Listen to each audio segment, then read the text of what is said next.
Hello everyone, কেমন আছো তোমরা সবাই? আশা করছি সবাই খুব ভালো আছো। আর একটা নতুন মিনি ব্লগে তোমাদের সবাইকে ওয়েলকাম।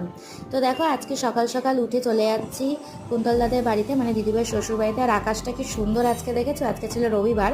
তো দিদিভাইয়ের অনেকদিন শরীর খারাপ ছিল, তাই জন্য আসা হয়নি। তো কাকু অনেকবার করে যেতে বলেছিল, তাই জন্য আজকেই চলে এসেছি। কাকুর আজকে জন্মদিনও ছিল।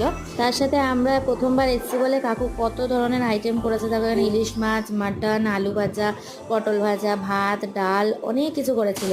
আর বিকেলবেলা দেখো, কাকুর জন্মদিন উপলক্ষে একটু ছোট্ট করে সেলিব্রেশন করা হয়েছিল। দিদিভাই কেক কিনেছিল, তো সেটাই এখন কাকু কাট করছে। তারপরে দেখো, আমরা আইসক্রিমও খেয়েছিলাম, কেকও খেয়েছিলাম।